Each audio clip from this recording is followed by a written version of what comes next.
And we are live. Welcome, everyone. This is your host, Abraham L. Jaguar, a professional game master. I will do a sound check in a few moments. First of all, this channel is proudly sponsored by Rome, the historical. What the fuck? Excuse me. One of those YouTube ads in the screen side. Yeah, the sound is good. And this channel is proudly sponsored by Rome, the historical role playing game. Experience the glory and decadence of Rome like never before. You will find it in the description and in the pinned comment. This channel is also proudly partnered with the What the Funk shop. Please check out their store for all sorts of products. They have dice, miniatures, game master screens, foam decorations, and many other things. You will find the link in the description and in the pinned comment as well. And make sure that you use my code for a special discount. Now, a moment, please, while I maximize. There we go. Maximize. All right. Let's see. Let's see. Let's wait for a few moments and see if we have more people here before getting started with this most important topic. Tonight's topic: tabletop role playing games.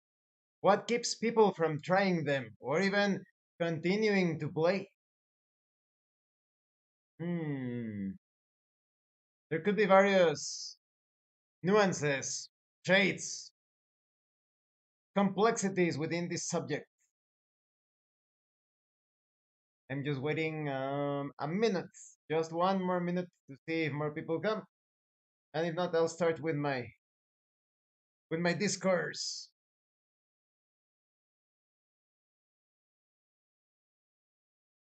Ah, super hot today.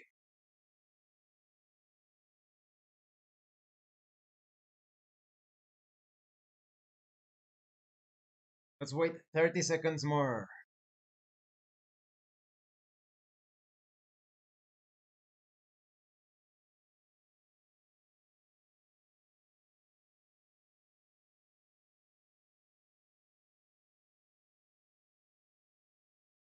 Let's start. All right. I think that the best way to approach this subject is to consider yourself. Welcome, Josh. Welcome. Thank you so much for being here. I was just about to get started. You came at the right moment. I think that the best way to approach this topic is to think of yourself as someone that has never played tabletop RPGs ever, like ever. Imagining yourself as if you're the average Joe. Average Joe wants to get into tabletop RPGs, so he's going to start looking into it. What is that? It looks like the Lord of the Rings or something. It's like they are and they have to do with magic and monsters and swords. So you're thinking about getting into tabletop RPGs, right? But then you look at the community, the tabletop RPG community, as they call it. Woof! And you see, like it looks like the cantina from Star Wars. You see so many people with all sorts of crazy hair colors, and who knows how many tattoos and piercings, and some of them are from the left, and in other cases you see these religious fanatics, they are from the right. Oof! And you're not exactly certain what this tabletop RPG thing is all about, right? You see so many polarizing views. Like, what the hell is it like? Is this a hobby? Is this a cult? Is this a cult? Why are all the people so weird, so fucking strange? Where are the normal people gone? Where are they? Where do they fit? Because it works both ways. Usually because of how strambotic they are or clownish. They usually always target the wokesters, right? The left, like, oh no, tabletop RPGs. I'm not getting into that crap. It's full of people with strange preferences, ambiguous desires, right? But it also works the other way around. In the past, if you were not within certain conservative views, people will also look like you. Oh, he's a strange one. He's not religious. He's not from the right. Oh, he's a sinner, or like very arrogant, right? Like, oh, he's not from our cult, from our religion. Oof, no. He poor sinner, poor unfortunate soul. So that I would consider that like the first thing that could make feel people a bit like they get put off. They feel a certain rejection towards tabletop RPGs. They look at the community at the large, and it looks like a bunch of mental cases. Like what the hell? So normally a well-adjusted individual could be quite put off by the aspect of the community itself. He could be thinking, "This is not for me. This hobby is for nut jobs, for wackos." And not only that, the same nut jobs and wackos that you would consider as such, they actually think that they are the sane ones and that you are crazy. Like, for example, in my case, you know how I am, Josh. Welcome, Roger. Normal is boring. It's us abnormal folks that give the world its flavor. Well, it depends on how abnormal, right? That is abnormal. There is good abnormal and bad abnormal. Let's see, Josh. Being new now is an interesting thought. Imagine walking in and seeing those colorful Wizards of the Coast covers. Yikes! See, yeah, exactly. It projects an image that scares people off because you have people that are just like decent folks that want to have fun, want to try out a different activity, and they see this menagerie of political madness. It looks like I said, like a cult. And so that's something that people need to consider. That why is it that in tabletop RPGs you have so many bizarre individuals, right?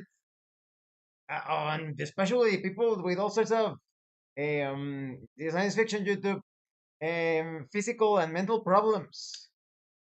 Like I said, for those of you that do not know, I'm going to call it the big C with that ends with Sir. You know that certain condition that is the dread of humanity sometimes. The big C. Those that have a lot of tattoos on their skin, I want you to research a bit on their high probability of getting the big C.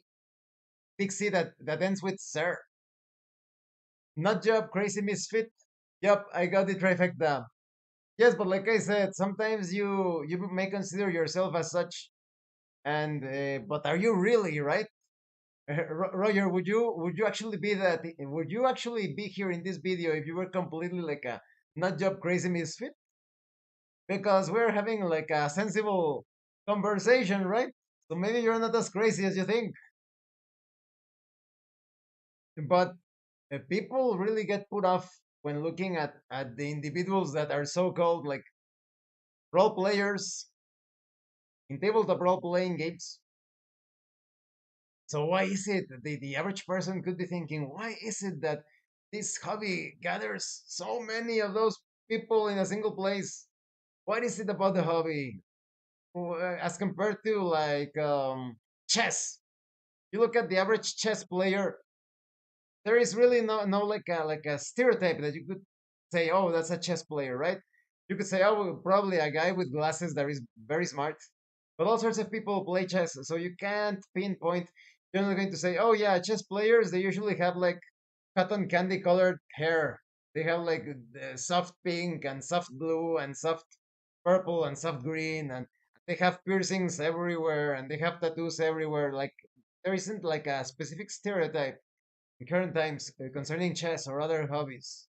But in tabletop RPGs, it is truly an obvious abundance of all sorts of individuals that could scare off people. So what exactly is going on here, right? What exactly is going on? I think this is not the only like self-imposed obstacle when trying to approach the hobby. but we'll get into other things in a few moments.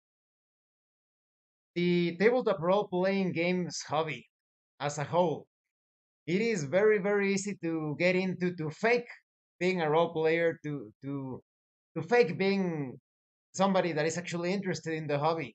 That's why you have so many activists, so many people spreading their propaganda, because it is very, very easy to pretend to be a role player, because there are a lot of people, even people that are honestly trying to get into the hobby or that have been playing the hobby but feel like there is something missing. They don't know exactly what playing a role and playing a game is all about, right? They have been fed so many nonsense that this is a conversation, that this is storytelling. Let's see, Roger, depends on the point of view. Everyone has a different view of crazy. Granted, there are those who are violent as hell. They are the truly crazy ones. Well, for example, Roger, if you were to believe just because somebody told you that we are living in a science fiction YouTube in a spinning ball that spins around everywhere, and we are held magically in place by a certain force, then you're crazy. Yeah. Sorry to say, but that is absolute. That's nuts. Absolutely nuts. So it's not about the point of view. There are, I would say that the way to discover if someone is crazy or not is see how in touch with reality they are. How in touch with reality they are. Or have they learned everything that they know because somebody else told them? Because the science fiction government or the science fiction religion or whatever told them that it is so without trying to verify things. No, but well, they told me, so it has to be true. That's crazy. That's crazy. You have no idea, no true, no proof that what they are saying is true. So it always depends on your contact with reality. Or they tell you to take certain things in order to be healthy. Oh no, something horrible is going to happen. You need to do this to be healthy, right? And YouTube, I'm not saying what it is, YouTube. You cannot do this. You cannot do anything to this video. I'm not saying what it is. And they take it, right? Hmm. They take something. And they experience more issues, right? And then you're like, why are you putting those things there? Just because they told you? Just because? So that's crazy because you're not in touch with reality, with common sense. So those are the crazy people I am talking about. People that it's not about how they perceive reality. They have this idea about reality and they want reality to twist and shape and reform according to their own perception. Doesn't work like that. Or at least not in most cases. In the great majority of cases. So again, why are so many of those people in the tabletop RPG hobby, right? Like I said, it's very easy to fake being a role player in tabletop RPGs because, like I said, due to Gary Gygax and Dave Arneson not working in harmony, they never communicated how to play a game and play a role. In the case of Gary, it was all about the game. In the case of Dave Arneson, the father of roleplay, excellent. He knew how to roleplay. He created these magical scenarios where you felt as if you were actually there. But he couldn't organize shit. He couldn't organize his notes. And he wasn't the most gifted at communicating this to others, right? So a lot of people got into the hobby and had no idea how to play a role and how to play a game. And those that wanted to get into the hobby for whatever reason, they started to push tabletop RPGs as something they were not. It's a conversation. We're having a conversation about the characters. Let's talk about the characters. Let's talk about what they can or cannot do in the game world. And the game master, oh yeah, and I can tell you if you can do that or not. I can tell you yes, you can, but you cannot do this other thing, or no, you cannot, but you can do this other thing, and this third thing. Have a conversation about tabletop RPGs instead of actually playing a role and playing a game. Or they start to storytell. Jimmy was walking around the forest. Jimmy spotted the orc. Jimmy unsheathed his short sword and ran against the orc. Jimmy and the orc exchanged thrusts and slashes and cuts until Jimmy was victorious. Hooray for Jimmy! and they started to push us if you're telling a story about the so starting about with that, there is that first thing that people need to be aware of, that tabletop RPGs have been taught horribly throughout the years. The winners of such horrible instruction are the Walking Dead Universe RPG, as you can see it. Oh, it's over here. Right here. The Walking Dead Universe RPG and Fabula Ultima. They have the most awful, abysmal role playing explanations that I have ever seen in all of my years of playing tabletop RPGs. And I've been playing since the when I was 14 years old. I'm currently 42, about to be 43 this July. So you really need to have they really won the award of the worst role-playing explanations. And even the author with his other game, Electric State. The Electric State, he obviously saw my review because I was the only one criticizing the Walking Dead Universe RPG. He applied almost every single one of my corrections, almost every correction, almost, to the Electric State. And so the roleplay explanations were much better. I still say, Niels, he's the author. Niels, where's my thank you in the credits?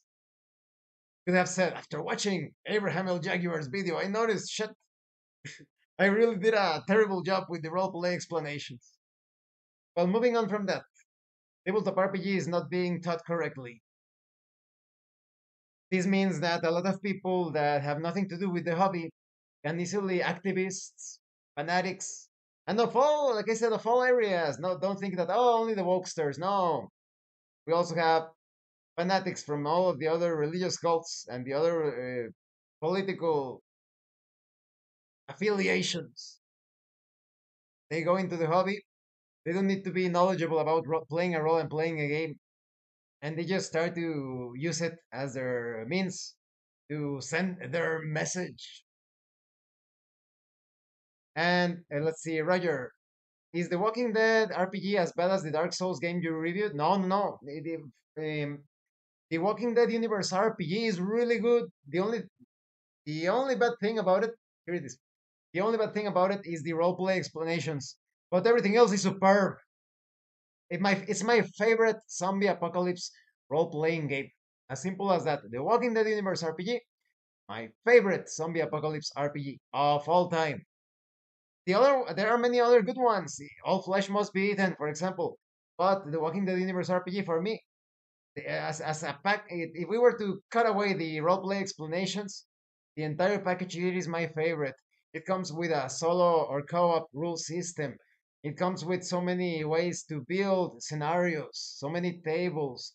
The combat system is so simple to handle, as well as the skill checks, the system to fight hordes of zombies and stuff. It is resolved so quickly and efficiently. I love it.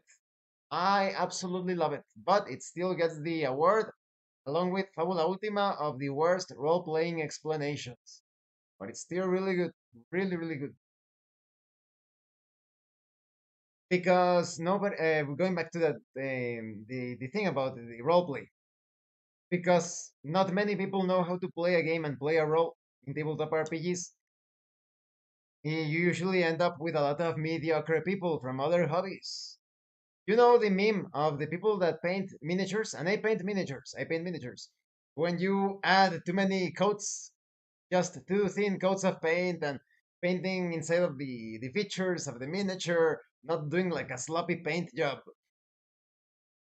You have some of those people over here that were very mediocre in painting miniatures, and they also play tabletop RPGs quite mediocre, and they try to establish that mediocrity as the way to play them.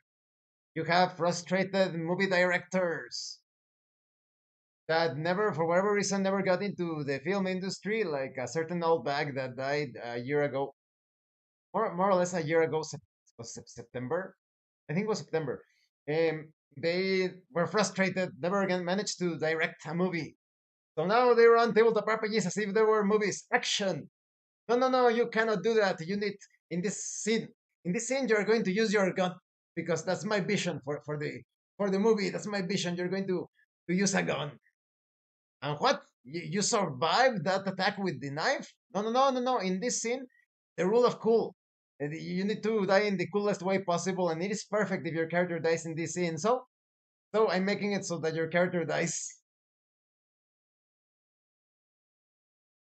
Or the storytellers that want to take the group along on a theme park ride. You're going to go through all of the encounters of the module that I purchased. You're going to go through encounter one, two, three, four, five. What? You wanted to go in another direction? You wanted to skip these encounters to solve the mystery early? No, no, no, no, no, no. You're playing the entire module because I paid for it. So now you don't. You need to play the 20 encounters. You're taking along for the ride, and you're not going to be describing your actions. You're going to be making rolls when I tell you to. An enemy appears before you. You, you pull out your sword and your sword. You pull out your sword and you strike at the enemy. You cut at the enemy. Roll attack. And the player's like, oh, oh. And what did you get? 15. You missed. So you have a lot of frustrated people. Let's see, Josh. I hate the use of film references to camera frame and movement in RPGs. Nothing breaks immersion quicker. Exactly. Well, unless you are trying to represent that, correct? Mm, for example, if you're playing a tabletop RPG that is supposed to be like a movie or a series, like it has those tropes, you could make some transitions like the moment you mentioned that the camera zooms into your eyes or something, right? Like just to play with those tropes. But it's still very it's metagamey. It's not for every session. But the main problem with those movie or cartoon or anime or video game type of sessions is that they sometimes forget that the characters in the movies and in the video games and whatnot, unless you are playing a breaking the fourth wall scenario or setting or situation, they think that their world is real. The Walking Dead universe. The Walking Dead universe, right? The Walking Dead. Rick and all of the others, Michonne and the governor, they do not think that they are part of a fictional world. They carry out their everyday lives in that zombie apocalypse situation because they think it is their actual real life for them within the fiction. It is their real life. So they are not uh, posing and saying things to the camera because they think there is a camera man looking at them. It's just the way they act. It's just the way they do things. Like in the film Blade. Awesome, right? Everybody likes Blade, right? He does like, here I am, motherfucker, like, but he's not doing it for the people, the invisible people watching at him. Is that just his attitude, his style, his coolness? But of course, the movie is going to put emphasis on that. The movie makes the close-ups, the camera shots, the right angles, so that he looks extra cool. But that's just the way the character is. Unless, like I said, you have a Deadpool situation where Deadpool suddenly is talking to the reader of the comic book. And there are some ways to do that, correct? Perhaps even multiple layers of breaking the fourth wall, like playing an MMORPG. That is, you play a tabletop RPG that is supposed to represent an MMORPG situation. You're playing as players, playing player characters in an MMORPG environment. And suddenly, let's see, Roger says, to be honest, that might be why we haven't gotten a true to farm film made into a decent RPG, Josh. To farm film made into a decent RPG. Well, I would say there are some, like for example, the Star Wars, despite being very gimmicky with the Fantasy Flight games, Star Wars being super gimmicky with the you need to buy these separate special dice so that we get big bucks. It's a good way of representing Star Wars situations. And pretty much any other film that you can imagine. Blade Runner also. I like it. I have it, and I like the system. it's like I said, if you have seen some cringe-worthy moments, it's mostly related to people that think that tabletop RPGs are storytelling or conversation, and so you end up like, huh, like what? But just going back to this that I was saying. Ah, where was I? I was mentioning the tabletop RPGs. Ah, you can handle those sensibilities or conventions for films, like the close-ups and the transitions, and maybe the session ends, and you say, and the anime song that plays at the ending of every episode begins, right? Or like I said, in an MMORPG situation, the players role playing as the players playing the player characters in the MMORPG could start discussing about the stats of their characters. Like, I don't have enough strength to wield this weapon. Do you want it? We're about to loot this weapon. Do you want it? Because my strength is too low. And the other character, oh, my strength is actually 36. Yes, I can wield that weapon. Or they start to talk about their hit points, like I said, all of those in-game things, and it's permissible because they are playing as players that are playing the role of video game characters. Sometimes they could even pause the screen. I wasn't aware Blade Runner had an RPG. Yes, it has. It's good. It's really good. And you know what's cool, Roger? There is a mechanism, a game mechanic that makes it so that you do not know if you are human or a replicant, a bioreplicant. So you could be playing the entire game thinking that you are a human, and during a particular moment of the campaign, it is revealed that you were actually a synthetic human all along. That is incredible. That is a great mechanism. Incredible. Mm.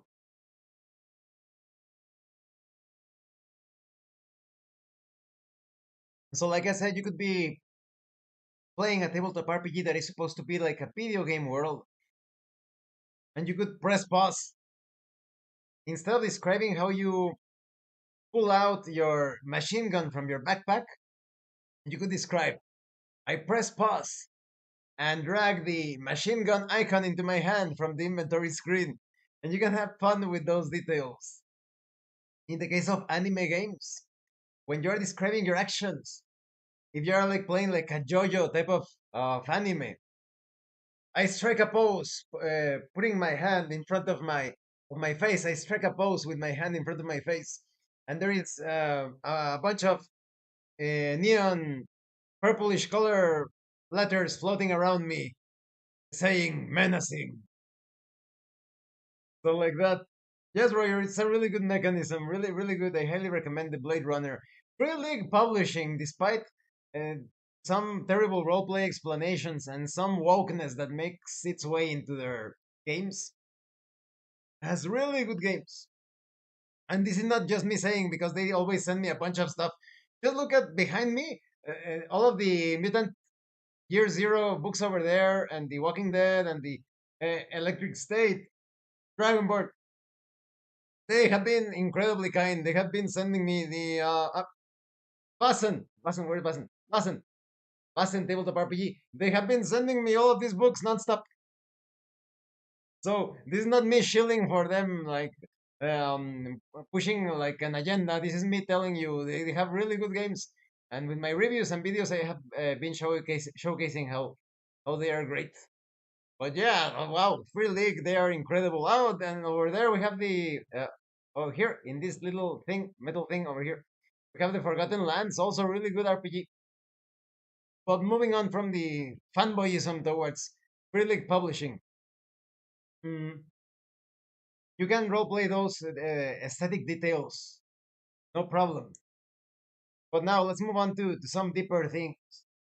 So let's say that the average person has looked at the tabletop RPG community and they understand, well, nowadays, more than ever, maybe because of the internet and whatnot, it is super obvious that there are a lot of groups pushing their various agendas. And like I said, it's not just a single agenda, they have several.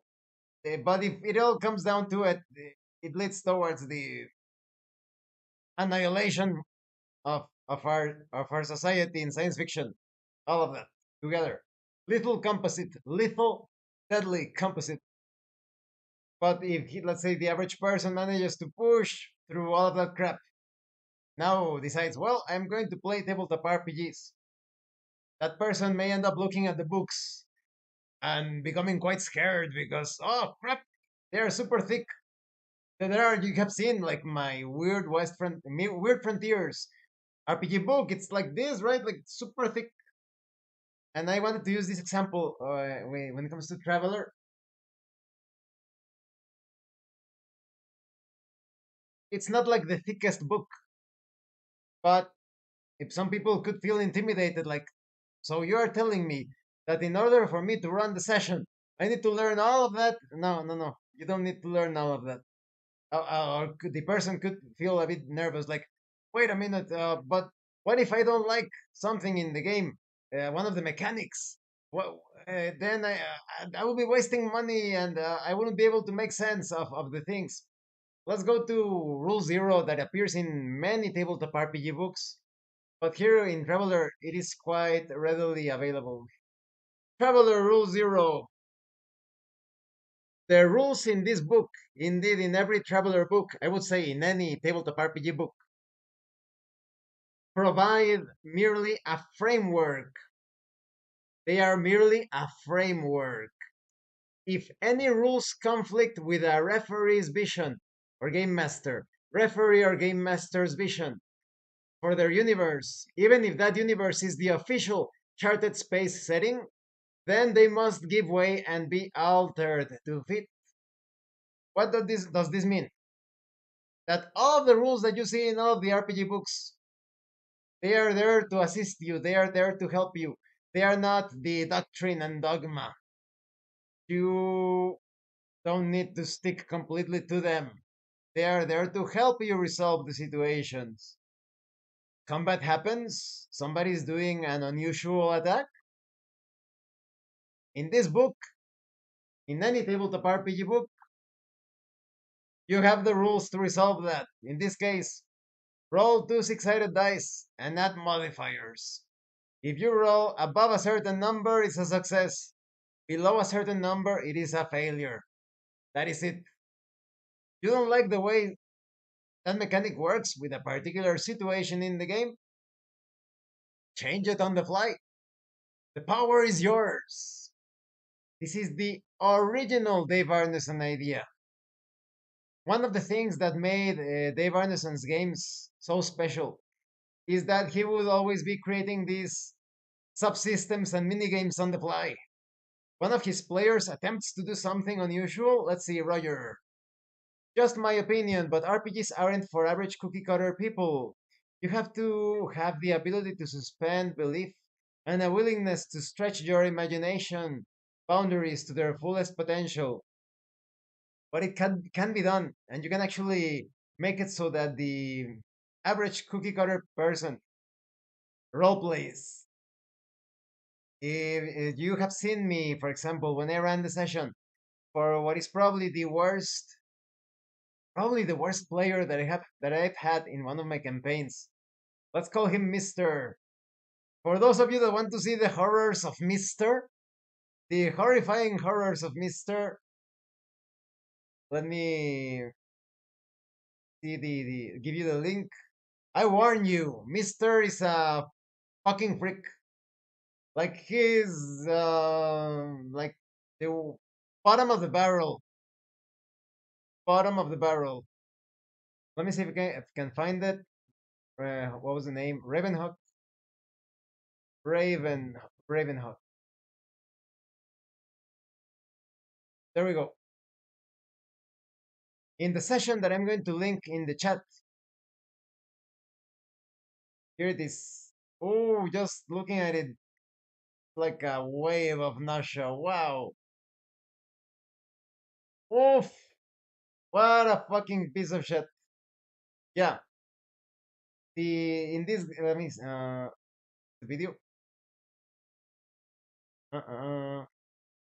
Copy the fucking piece of shit on the upper right of this video. He didn't want to. He not only broke the social contract for that game. He disobeyed every single agreed upon roleplay rule. If you're playing in a session, you need to respect the rules for that session. The game master has established the rules because he's going to be adjudicating every other single situation. If you don't like it, don't play. And he read the Dungeons and Dragons third edition book instead of the fifth edition because he, in his insanity, in his grease covered mind, thought that all of the editions are the same. So, yeah, that player was doing everything in his power to ruin the session, but because roleplay solves everything by taking all of his actions and reactions as realities within the fiction, he was forced to roleplay. When he started to ask questions to someone that wasn't there, you find yourself talking to no one in particular.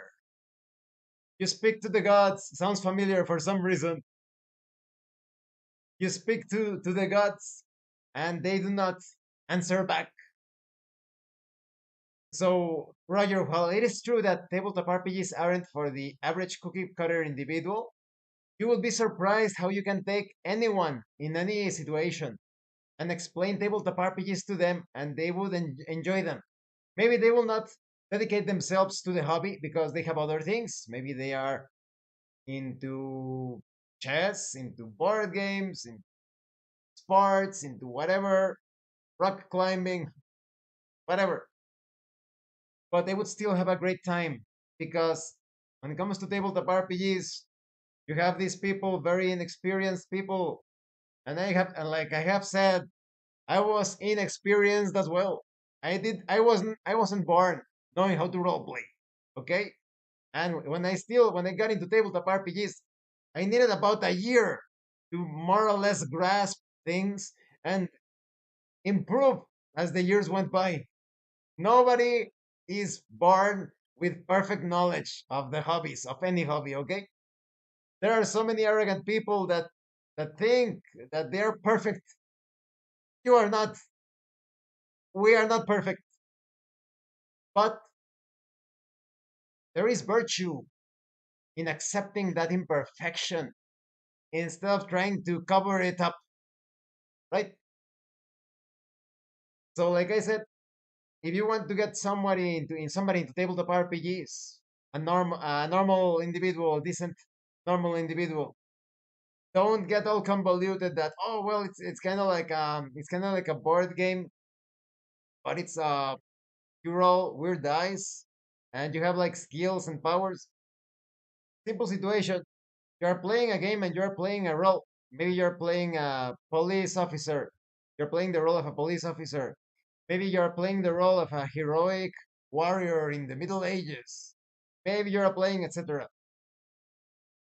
As a game master, I describe the situation, and you interact with the situation by describing the actions of the character you are playing as in the present, in the now, and then I tell you what to roll. Or if based on context, it could be an automatic success or failure, or something could happen. As simple as that. Roger, imperfections are what makes us human. Yes, although as humans, we always try to perfect those imperfections. Even if it's impossible in some cases, the quest for perfection, like I said, you don't need to be perfect. In fact, I would say that it's an obstacle if you get obsessed with being perfect. But you try to correct those things, right? Like, messed it up in this part. I could of the session. I could have done this or that.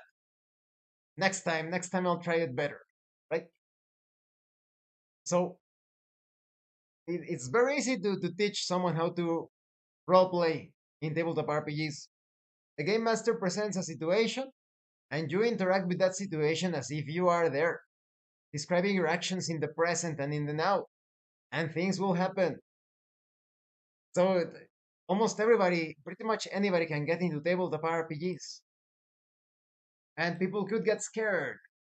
will get very scared when they look at the Traveler. Oh no, what? An entire section dedicated to vehicle rules? Oh crap! I cannot memorize all of that. How can I even apply those rules? Oh no. Well, here's the thing. When you take a look at vehicular actions, dogfights, evasive actions, maneuvers, ramming the opponent, doing stunts, weaving,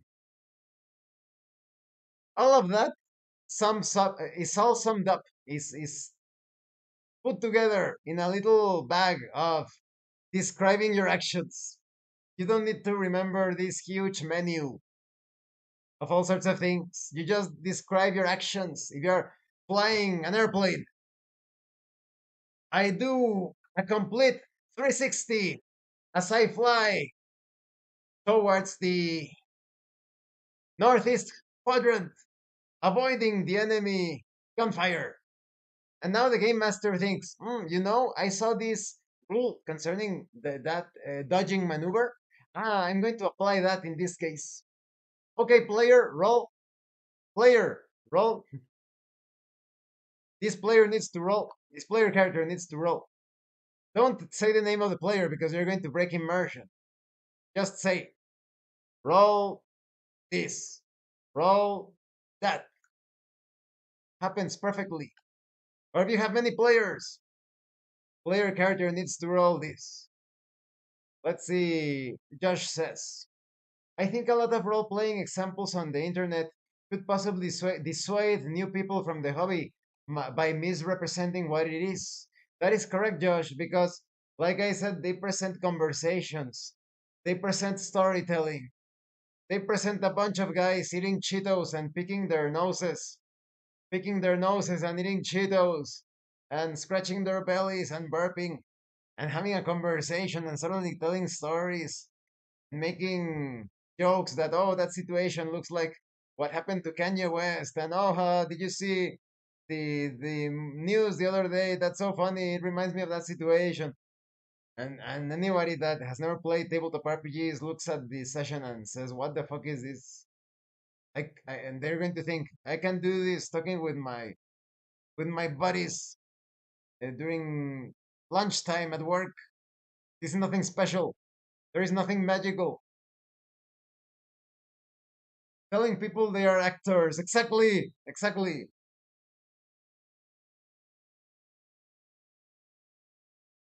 I have seen so many fools that say that roleplay is voice acting or or even acting, right? Tell me when you have seen Tom Cruise or any other famous actor describing their actions instead of taking action in the films. Tom Cruise is not going to be like, I pull out my gun and I point it at the enemy in front of me, and I start pulling the trigger. Mission Impossible. The exciting descriptions of actions in on film. That's pure adrenaline.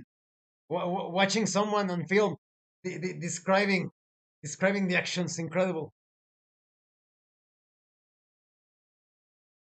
And that's what sometimes happens in actual plays with actual role play, like mine, like our plays, Josh, like our plays. Anyone who is watching that actually role plays, the people watch those actual plays, and if the person doesn't know about role play, they're going to see a process. They won't exactly grasp the process, but they are going to see a process at work, and they're going to be understanding. They are intelligent. They are describing their actions within the fictional environment, and then that has an effect on the game world. So as simple as that, as simple as that. And they Roger says, to paraphrase Shakespeare, all the world is a stage and the people upon it the actors. From dark elite or corrupt elite perspective, perhaps that's still incorrect because, for example, Roger, right now, are you performing for someone? Is there an audience watching you, Roger? Do you need to act accordingly in the stage? Are you acting? Right? Right now, I'm not acting for anyone else. I am speaking to you. I am having a conversation with all of you through YouTube. So I'm not. I don't have like an invisible audience. Like, oh no, right now I need to face this audience over here so that they get my best profile, right? Because that's what actors do as well. They show their. That's why a lot of people do not recognize actors on the street because they are not used to seeing a particular. For example, in my case, when I do this, like it's not that common, right? You usually see the front of my face, so it's not that common. So the that's why I also criticize the theater of the mind, the terminology in tabletop RPGs. There, there is no audience. There is no theater in your mind. You are taking action in the game world, unless you are a bard or a performer, an actor within the game. Like, yeah, the typical game that you play the role of an actor within the game. In a movie studio, in the fictional environment, you really aren't, you're not an actor. It's the mind's eye, exactly, Roger. It's the mind's eye. The mind's eye allows us to see things that are not there. We can imagine the incredible scenarios of tabletop RPGs. They are not there. They do not exist except in our mind's eye, right? In our mind's eye, we can see them. So it's not the theater of the mind. Again, that's White Wolf trying to the old world of darkness, White Wolf trying to present themselves as, oh, we are different from Dungeons and Dragons and Traveler and who knows what. We are another cool thing. We are we have the storyteller. We have the storyteller, and we have the chronicles, and you tell a story for the chronicles of darkness, and you see it in the theater of the mind. No, no, no. Unless you are playing, there is a tabletop RPG called Opera. Is it Opera? I have it. It's good. I want to run it one of these days. You play as a bunch of stage actors and the staff. You know, the staff that takes care of the stage and whatnot. And there are like crazy things occurring in the theater. Could be like a haunted theater. There could be a murder at the theater. So it's a really cool game. Let me see if I can find it for you guys. Opera. Where's Drive for RPG? Opera RPG? Is that the name? Opera. Ah, I'll look in my secret digital RPG stash. Opera. Tabletop RPGs. Mm, search. Opera. Opera House. Opera House RPG. That's the one. Opera House. Wow, it's been a while since I've seen that one. Opera House. Random disasters.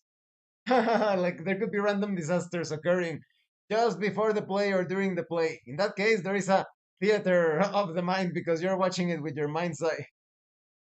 But yeah, the Opera House RPG, you have a theater. There you go. You wanted a theater of the mind? There's your theater. But yes, the horrible terminology, right? And just to make yourself look special so that people buy your game. Powered by the apocalypse. You saw my actual play of Cult Divinity Lost, the Lorraine Estate, and of course you as well, Josh. You participated in La Cena. Excellent, excellent session. So fun. So that is I love the ending. For those of you that haven't seen it, La Cena in my channel, search La Cena. But it makes sense. I don't know. I just found it really funny the action that Josh's character and Sam's character, that when the entire thing occurred, and they were like, I don't want to ruin the spoilers, but really good. Powered by the Apocalypse games. A lot of people are intimidated or they don't like them. They simply do not like them because they look at the list of moves The huge list of moves. Oh, inflict harm, uh, pierce through the veil, and with the Red Room Publishing, with Miguel, Silvia, and Mark B, and Pedro, and what was the other guy? I forget his name. Judd. The Judd, if you're watching this, I forget your name because I usually have like little avatar. I think you have a different name, right? An avatar with the black haired boy. Sometimes I get things mixed up. But okay, I can imagine, and based on Miguel's attack with I had with Miguel, that they so powered by the apocalypse, and oh, you have like this list of moves. Who knows how many moves? You don't need to memorize any of those moves. You don't need to have like a list of moves. You just describe your action, and the game master roll willpower, roll violence. You roll two 10-sided dice, and you add your stat for violence, for willpower. Over there is another modifier. You don't need to memorize any of that. Just describe your action. If you can describe your action, I am looking at the computer screen. There we go. I look at the computer screen in the present, in the now. Congratulations, you know how to roleplay in tabletop RPGs. Congratulations. Anybody can roleplay. And you can roleplay any tabletop RPG. Going back to the old bag that died last year, the imbecile, said that you couldn't roleplay certain RPGs. As long as you can describe your actions and reactions within the fiction, of course you can roleplay tabletop RPGs. Fucking imbecile. I really have to mm,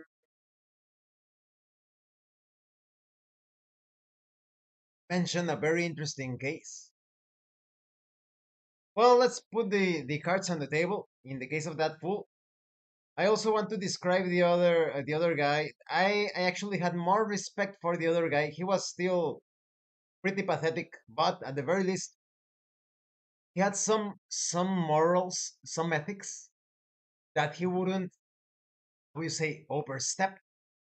That is, he wouldn't fall as low.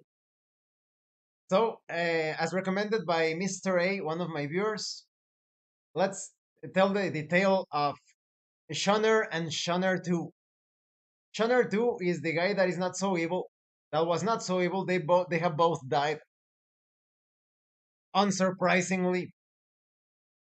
But why do I mention them? Because they present a certain pathology that is related to the other aspect of this video.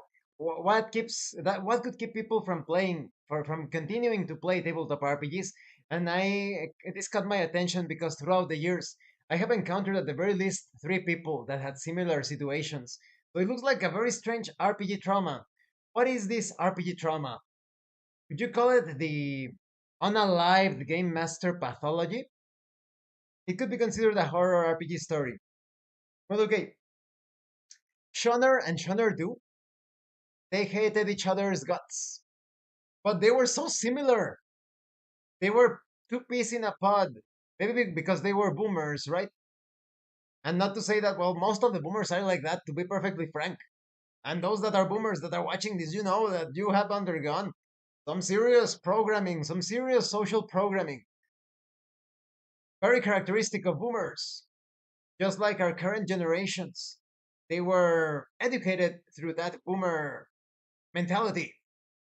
So we're all in the same shit. But going back to the this boomer pathology specific to Shunner and Shunner too. Like I said, I've seen this before. That's why I it creates a certain like an uncanny valley, how you say, Twilight Zone sort of situation. Shunner's first tabletop RPG experience was with a game master running Dungeons and Dragons. He had his first session. His dungeon master went to Biet waiting for the YouTube algorithm Nam. You know that conflict? Biet waiting for the YouTube algorithm Nam. Biet, Biet, you know that conflict. He went there, and that's the end of his story. He got unalived there. Unalived. That was the end.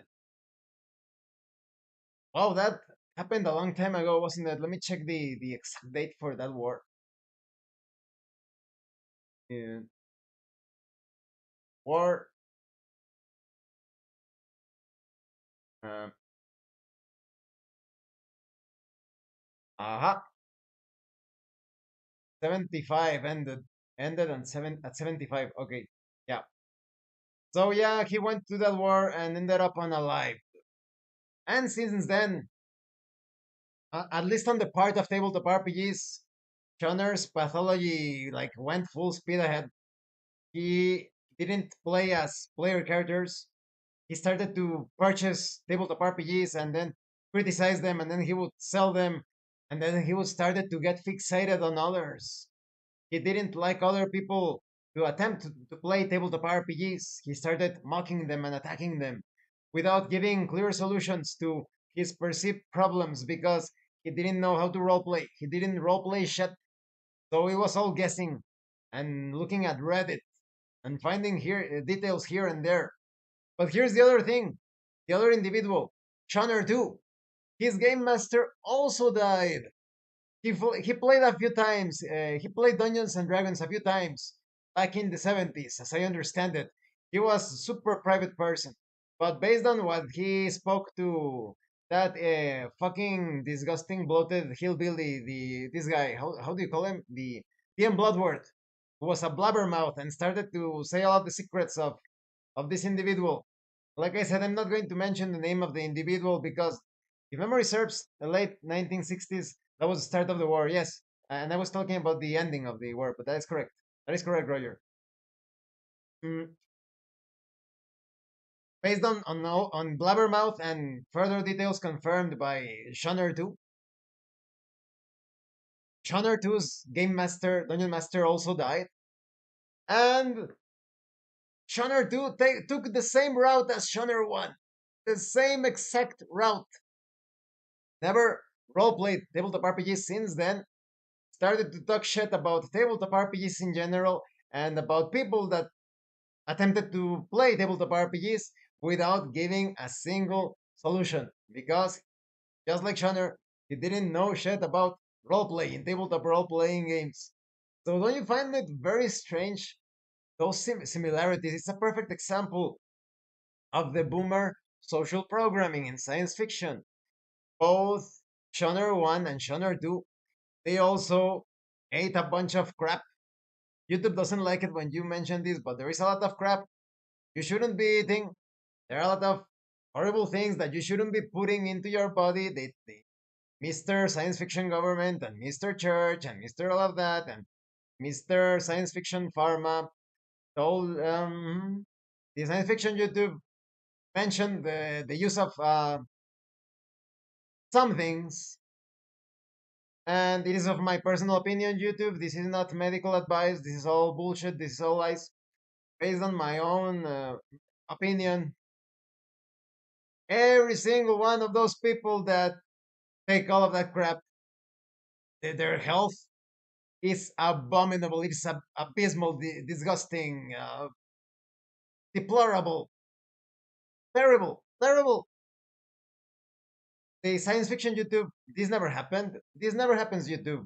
Here we all trust the scientists, YouTube, the mainstream scientists. We do not try to look for real science. We trust the mainstream. But okay, all of those people, they end up with all sorts of problems, right? Let's call them like that. All sorts of problems.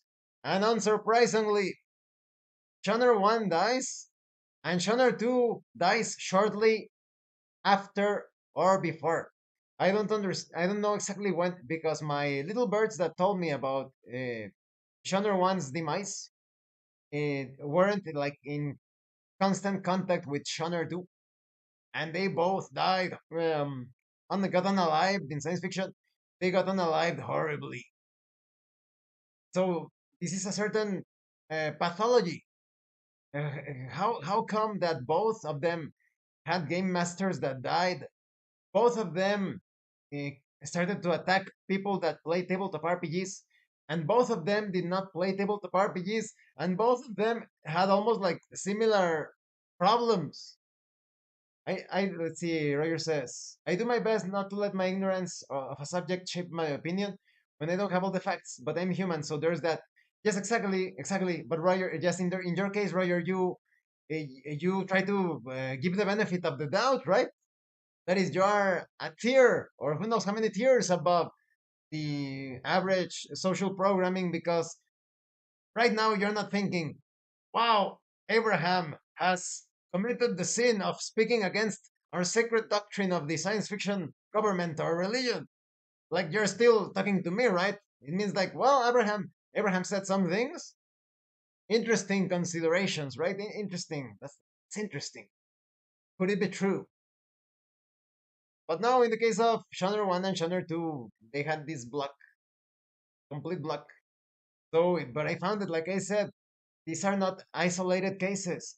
Back in college and in high school, I also met people whose game master or dungeon master died, and they stopped playing tabletop RPGs altogether, and then they started to criticize other people that play tabletop RPGs. So it's a sort of trauma. It could be considered, that is, if you had like a list of particular pathologies of the mind, I wonder if you could name it like the unalived game master syndrome, because when you see patterns like that repeating, you have to wonder if there is like a major cause, right? Hmm. One of my viewers yesterday, he mentioned that. Let me check out the comment, because it's also related to not continuing tabletop RPGs or not trying to play tabletop RPGs. I saw it here. Maybe he's watching this video. I don't know. There we go. Eirik Dial. Eirik Dial. He speaks. What keeps people from trying out or continuing to play tabletop RPGs? Definitely a good group with collaboration and games flowing naturally. Rule sets and such come secondary for me. Yes, because when you are trying to play tabletop RPGs, you're looking for players, right? You're not looking for people to spread out political agendas and whatnot. And you're looking for people that, hopefully, you're looking for people that want to roleplay in tabletop RPGs, and that also want to play a game in tabletop RPGs, because it is not common, but you also have the other side of the spectrum, that they go like completely playing the role without playing any rules, no rhyme or reason. If not, well, why do you even use mechanics, right? You could take a setting and just start to roleplay. Perfectly valid. You could also handle it diceless, but they could be forgetting that they are also playing a game. Josh speaks. Makes me wonder how many people got swept away from playing during yeah, I would call it the Christian panic, because the Satanists were not spreading that. It caught on as satanic panic because it rhymes, right? Satanic panic, anic. But it's really the Christian panic, because as always, science fiction, the Christians are always spreading madness, like telling you the answer is your question, Josh. The Christians, the Christians got swept because yes, pure madness, as I always say, and I always repeat it so that people are free once and for all. This is just like the scraping the tip of the iceberg, but if God is all powerful, why did he need 6 days to supposedly create the world? And one day of rest, an all powerful being creates things like this and doesn't need to rest. It was not creation, it was invasion in science fiction. If he's good, why did he unalive all of the members of Hobb's family and torture Hobb in all sorts of unspeakable ways just to see if Hobb was faithful to him? An all knowing God already knows this, and a good God does not do that.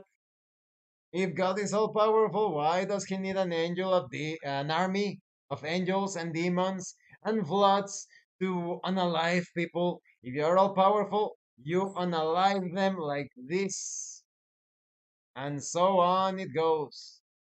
These are just like the beginner friendly questions that you need to ask. I blame media more than anyone else for that panic era. And yeah, partly it was because of the steam tunnels incident. And I will tell you, you will understand exactly why. I think a lot of you are already familiar with the steam tunnels incident, right? For those of you that do not know,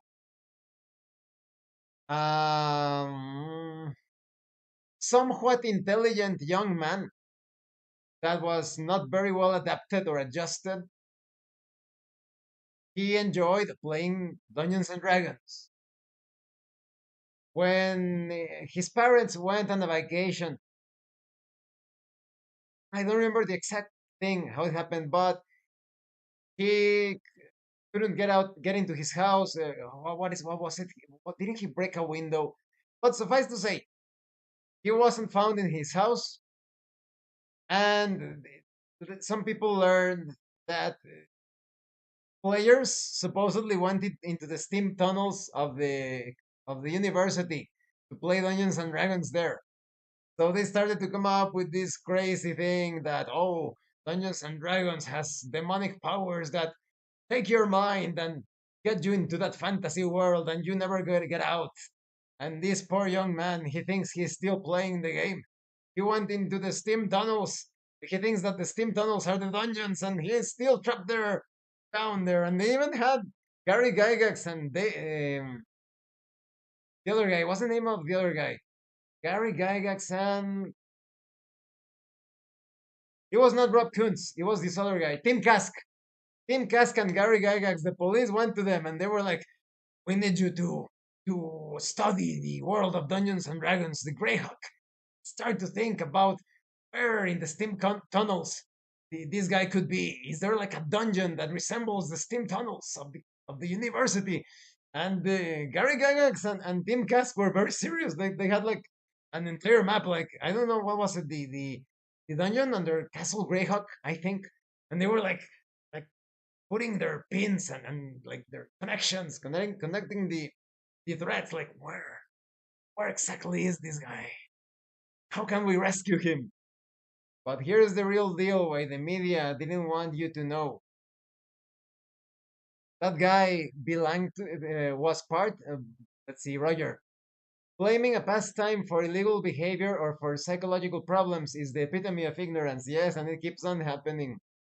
Keeps on happening.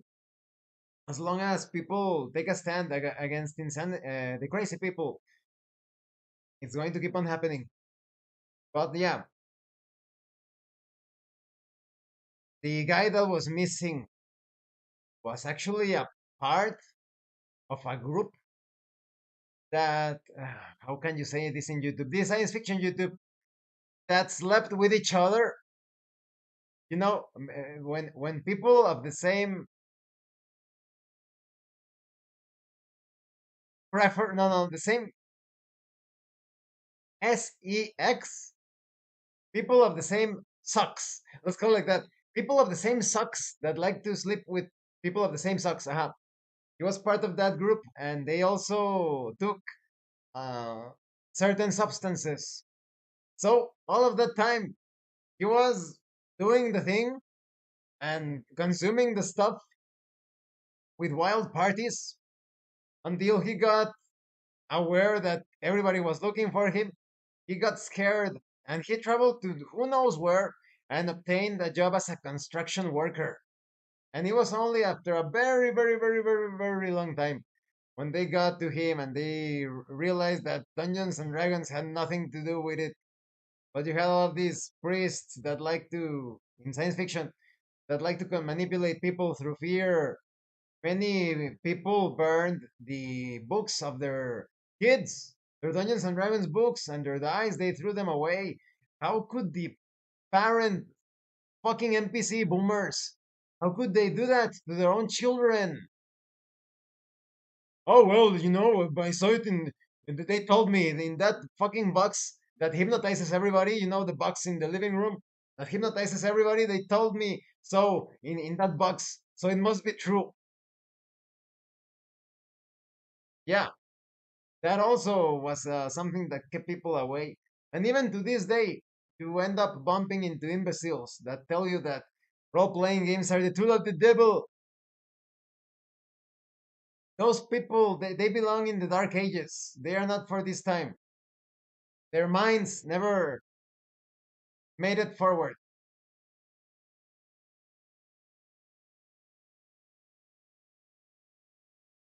Funny enough, who caused the dark ages?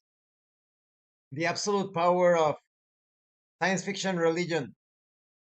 That was the birthing point of the dark ages. When you give the power to that fucking insanity, to that fucking madness. But yeah, there are so many obstacles. But if only the average person would realize that it's not only is it very easy to play tabletop RPGs. If you don't find a group, then make your own. Grab friends and family and tell them, would you like to play a game where I describe a situation and you describe your actions while playing the role of any character that you want? What sort of media do you enjoy? Do you enjoy video games? Do you like Link from Legend of Zelda? You could play as that character. Do you like Dante for Devil May Cry? And they could tell you, oh, but those are video games. Then I should just play a video game. No, but in the video game, you are limited by what is programmed in the video game. Did you ever think that there were many creative uses for Link to employ the hook shot? Did you ever imagine using the hook shot as a sort of whip or attaching the master sword to the hook shot and spinning it around? Oh, that sounds awesome! Imagine you attach the master sword to the hook shot and perhaps even shoot. You know, the master sword in Legend of Zelda, it sometimes shoots like beams. Crazy attack, right? Well, you can try that in tabletop RPGs. Or did you think that Dante's moves were not stylish enough? Did you want that Dante to do a backflip and shoot his guns, let go of them, pull out his other weapons, attack with those weapons, throw the weapons to the side, catch the guns again, keep on shooting, and then rush forward with an E and turn into a devil and attack the enemy again? You can do that in tabletop RPGs by describing your actions. So yes, as you can see, getting in the group, it rather if someone has problems getting a group to play tabletop RPGs, it's mostly to blame on the divide and conquer science fiction social programming that has been applied to the world. They keep us divided in all sorts of ideologies. They divide us through ideologies. And the solution is to stop falling into any of their ideologies, stop falling into their nets. Just be human. You don't need to be from the right. You don't need to be from the left. You don't need to worship dead cultists like in the science fiction religion of Christianity. You don't need to worship any of those things. You don't need to support politicians that they don't care about you. You don't need to support those politicians that do not know that you exist and that are actually working against you. Because as I have said in many other situations, many other instances in science fiction, we are the children of the conquered. We are the in science fiction. This is roleplay YouTube. This is not real. We are the children of the fallen empire of Tartaria in science fiction. All of us. We were all part of the same empire, but outside forces came because of our hubris of falling into science fiction religion and starting to think that eliminating the enemy was bad. Ah, no, no, don't do it. Put the other chick in science fiction. Because of that, Tartaria fell and fell horribly. And so now we are paying the price. The children of the defeated, with the jailers that play the part of the science fiction governments. They are not from our people, they are not from our lands. And that's why they don't care about the destruction caused through science fiction war, science fiction pollution. In fact, they blame us for industrial level pollution. They blame us for industrial, yeah. Josh, Roger, you are to blame. You remember that candy wrapper that you threw the other day? Do you remember when you opened that box, when you received that package, and you dropped the piece of tape on the ground? Oh, now we have you are to blame for what is going on in the world, especially related to weather. You are to blame. What? Are you saying that the larger science fiction corporations and governments and religions are to blame because they throw all sorts of stuff at industrial levels? No, no, no. It's you. It's the common individual. You are to blame. And they had that artist, like the science fiction artist, the science fiction Thunberg, that bitch. Like, how dare you? How dare you do this to our world? And she's traveling using fossil fuels in her private jet with her mansion that spends like 400% more electricity than all of the houses in the same block. If you can't find a tabletop RPG group, it's because of the world situation. Once you find people that are more or less in your wavelength, pressure those people. They will they will be your lifeline. It is for anything, not just for the entertainment of tabletop RPGs. And even if you're really, really unlucky and you don't have people in your area, the internet. I only have my single group here in Mexico, but apart from that, all of my other players I have met online. Just Roger, Josh, we met online, and I don't even know what Roger looks like, and we still communicate. Isn't that amazing? And look, now I'm running a game for three separate, no, but with the well, apart from the Mexican group, will be a total of four tabletop RPG campaigns. Just taking it through the internet, taking our time. It is amazing, exactly. So for those of you out there, there is always someone that wants to play the tabletop RPGs that you want to play. You just need to keep an eye out. Go to YouTube channels, ask around. Hey, do you want to play? The other time, do you know that video game reviews channel, Noisy Pixels? It's somewhat decent, but they always play co-op games, and the ones that are reviewing the co-op games never play with someone else. And I tell them, how can you review a co-op game without playing the co-op part?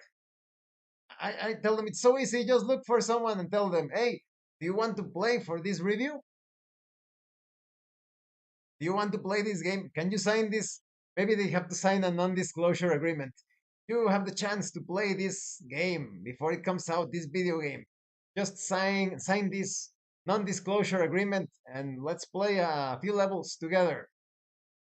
There are more people than you think that are looking to play games of all kinds.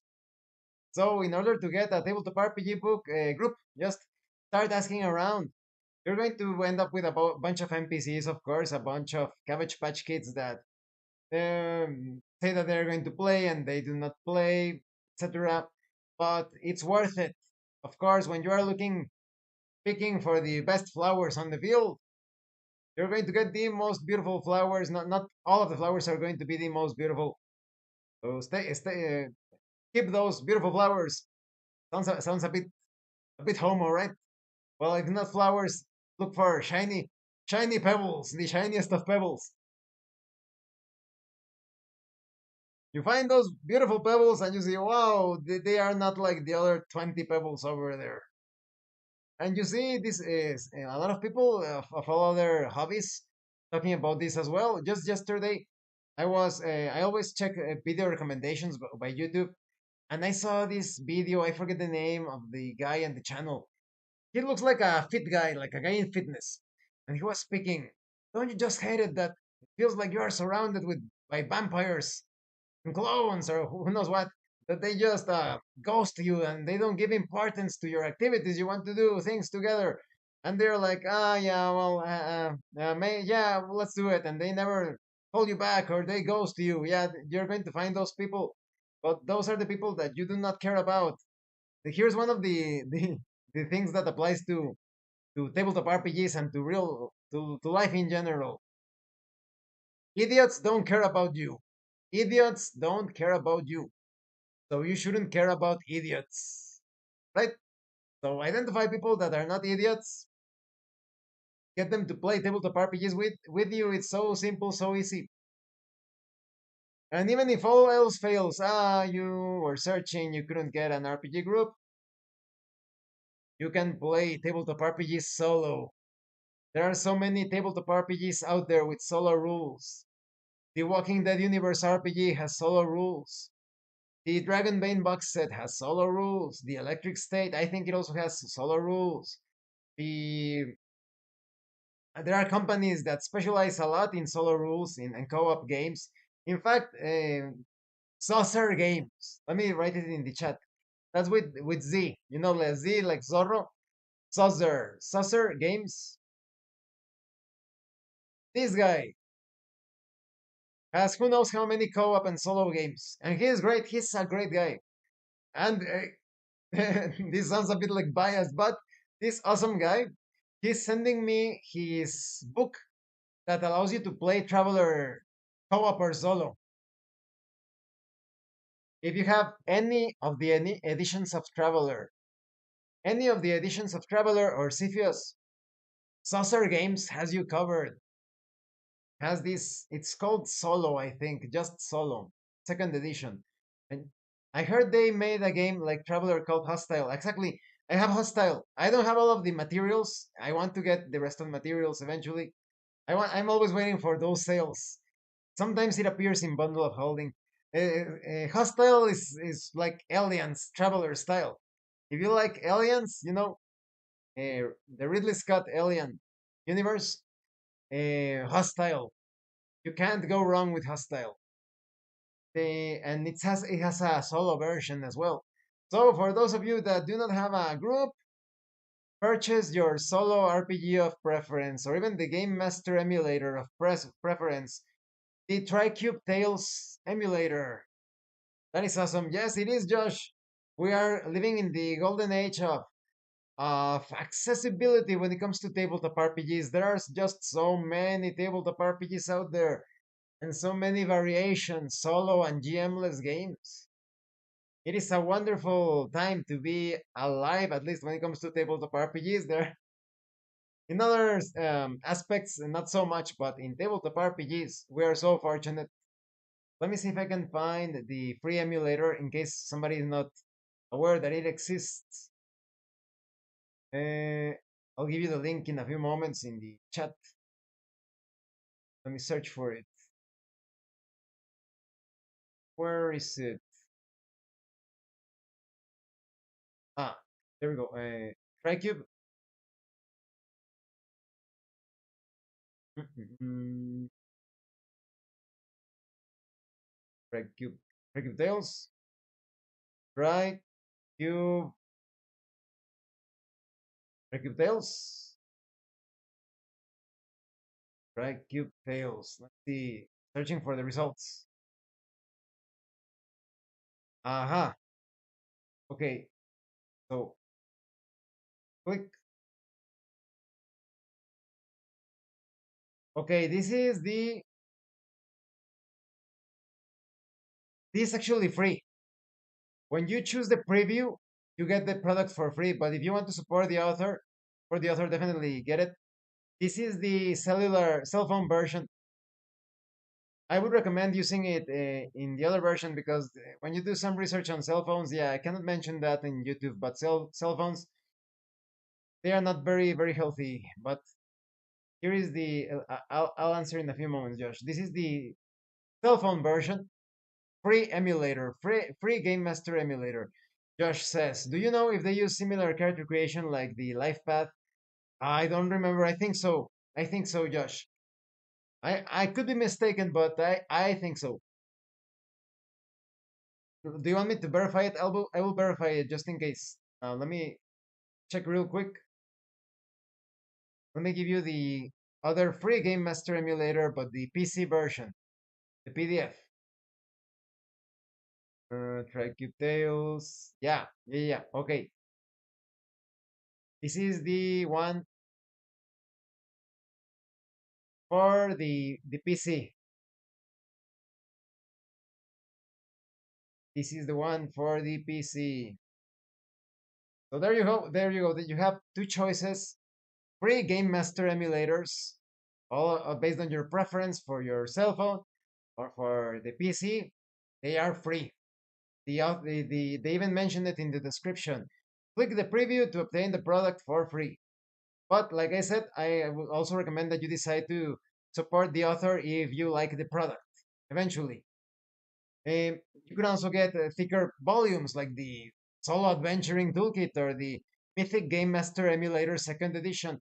Excellent products. Although, take, watch my review on the Mythic Game Master Emulator Second Edition because the roleplay explanation is pretty bad. The mechanics to generate solo content is good, but the roleplay is terrible.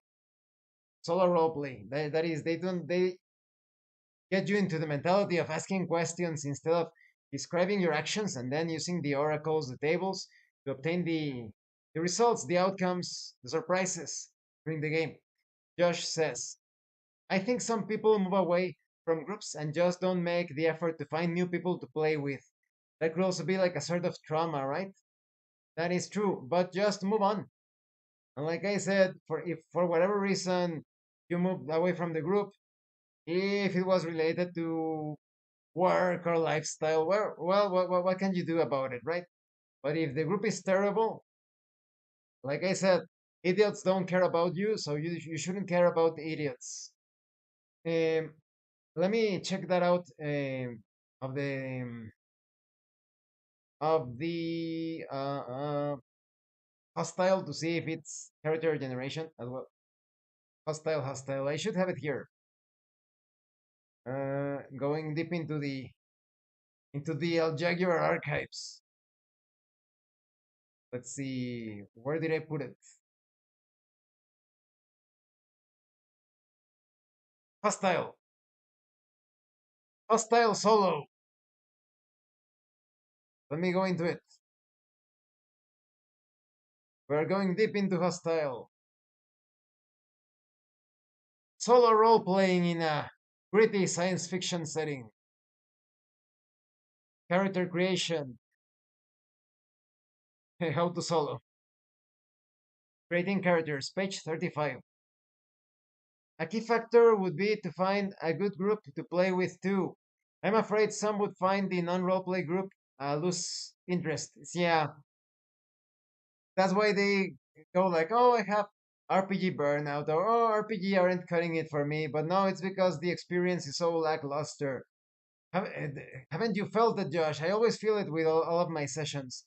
When I'm about to play with my group, with any of my groups, I feel as if I am going on a journey. Like when you're preparing to go on a camping trip, isn't that so exciting?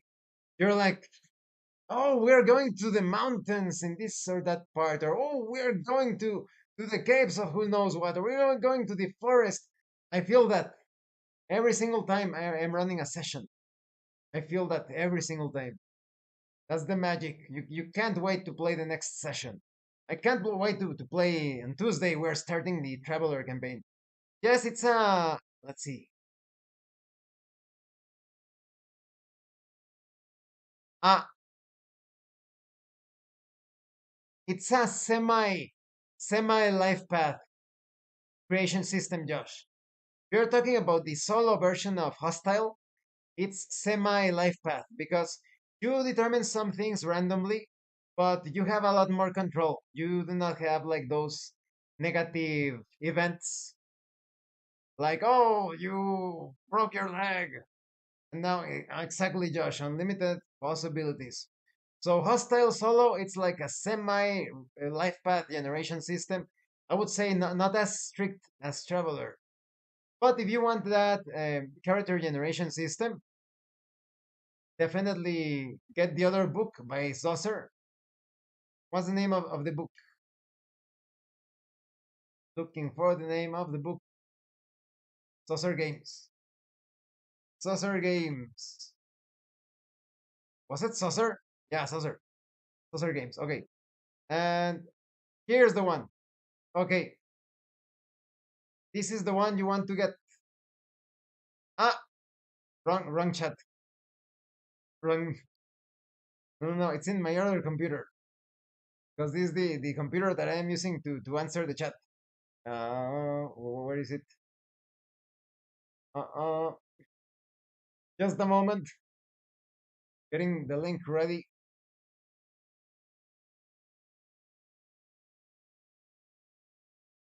We go to Drive through RPG.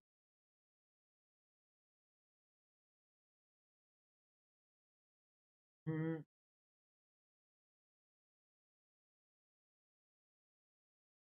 We go to Saucer Games. Let's see, let's see. Saucer Game.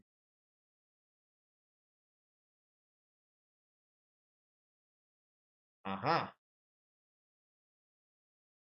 Saucer Games. And it's this one.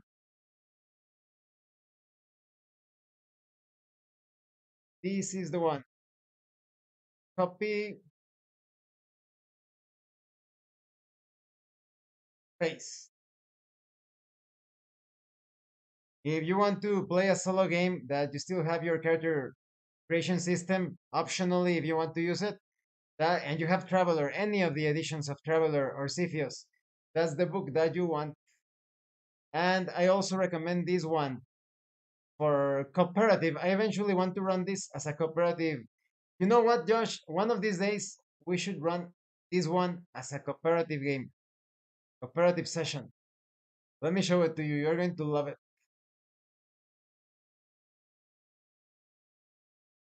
It's this one.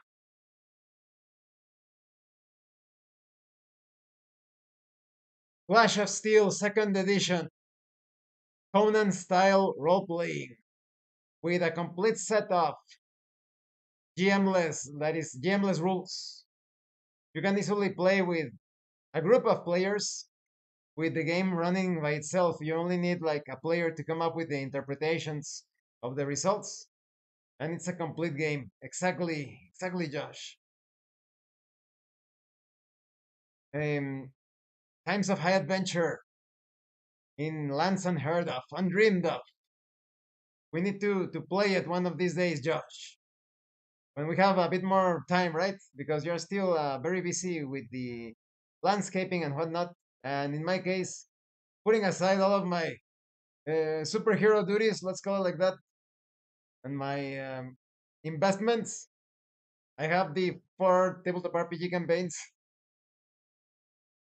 I never imagined that I would be running 4 campaigns at the same time. But you can only make it work as a bi-weekly thing, in my opinion. At least the current me cannot imagine himself running it except on a bi-weekly basis because that way you have 2 sessions for a week and 2 other sessions for another week, separate sessions.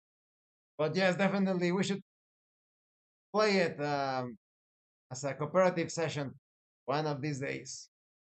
But yes, as you can see, we have seen so many um, potential obstacles that are easily removed. In most cases, they are self-imposed.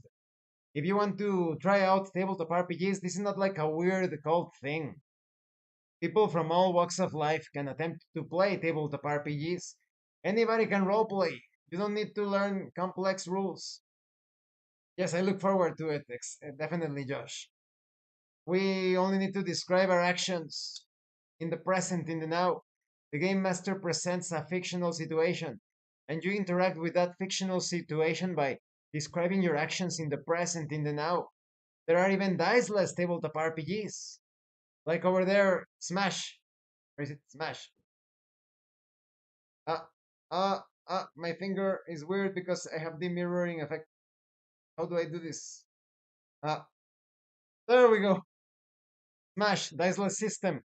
Although they are mostly diceless system, depending on your superhero archetype. But Stalker, completely diceless Stalker. You only describe your actions. You compare some values. Maybe you have a strength of 5, and you needed a strength of at least 4 to pick up an object. Congratulations, you picked up the object. You don't need to roll. So no matter your preference, you have tabletop RPGs that you play with decks of cards. If you saw my, let's see, Josh, but what if I want to level up to a different form of roleplay? Yeah, yeah, the fifth dimension, yes. Oh, yes, of course. Very important. There are so many dimensions of roleplay. The first dimension, the second, the third, the fourth, the fifth, the sixth, the seventh. And that really encourages people to play roleplay, right? Complex dimensions, many levels of roleplay so that they have less of a headache understanding roleplay. Or even in some other cases, you have beginners roleplay, intermediate roleplay, advanced roleplay. You either roleplay or you don't. You either roleplay or you don't. You have your fictional situation. You interact with that situation by describing your actions in the present, in the now. That is it. Everyone else is bullshitting you because, like in many situations, you have these priests that want to be the source of it all. Oh, you want me to unlock the secrets of the fourth, fifth, sixth, or whatever dimension of roleplay? You need to come to me, and I need to give you the specialized terminology. Never let yourself be tricked by those people. Anybody can roleplay, and anybody can roleplay any tabletop RPG. So you have such an amazing infinity of possibilities. So many games out there, thousands, if not millions, if we are to count the many homebrewed games that people do not publish, maybe millions of tabletop RPGs out there. A lot of them are free. Just go to Right to RPG or itch.io, or itch.io as I call it, and look for free games. There are free dice apps. There is a free Google Dice app, Dice Roller, as I understand it, as I have been told, because I like using physical dice and other digital programs, but there are free dice rollers. So like I said in my other in another video, there is no gate. Nobody is gatekeeping you from playing tabletop RPGs. You want to play tabletop RPGs? You get a book, you purchase it or you download it for free. If it's free, you get some people or you get some solo rules, your free solo rules from Precube Tales, and you play the tabletop RPG. There is no gate. No gate is stopping you. And it is not shading. Just to give you an example, one of many examples of how both sides are to blame.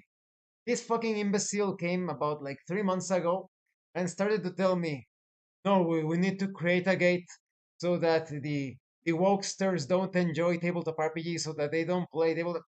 Look, I find wokesters like the lowest of the low. Disgusting people. Hate wokesters. I hate those wokesters. Fucking wokesters, fuck you. But they can play tabletop RPGs, why not? If they want to play tabletop RPGs, they can get their game and they can play. Why are they obsessed with stopping people from enjoying tabletop RPGs? That is evil. That is pure evil. And why do they even care, right? The only gate is in the mind. Exactly, Roger. Exactly.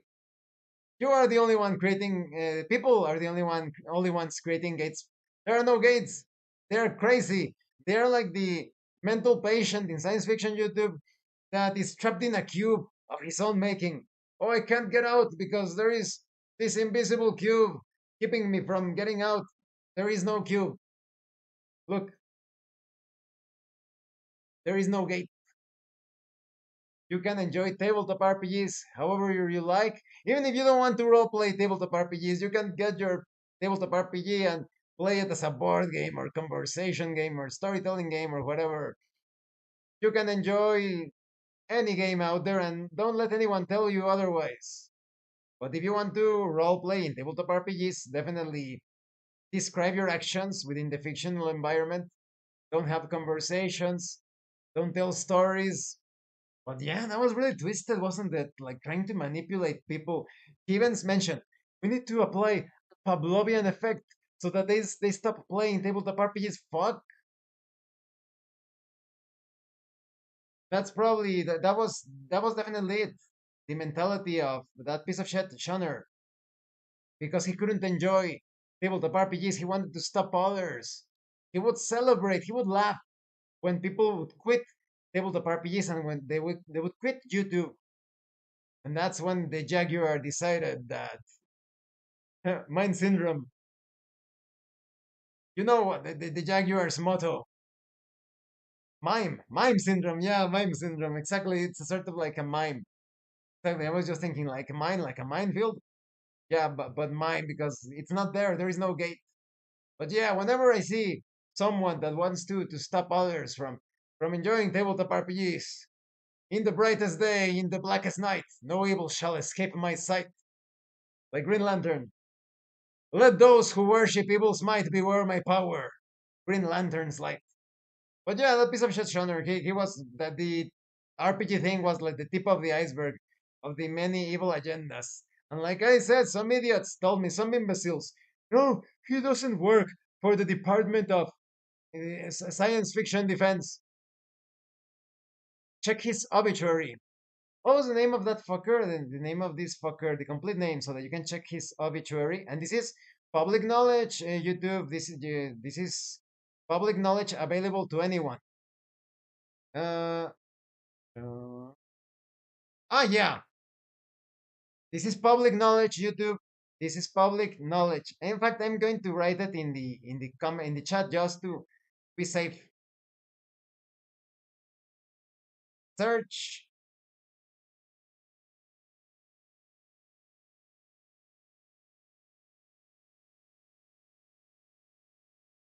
I'm writing it here.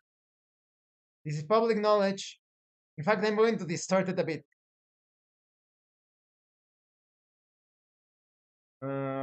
With lit speak, just to be sure. This is public knowledge. It's a public figure. YouTube had a YouTube channel here. Okay, writing the complete science fiction name.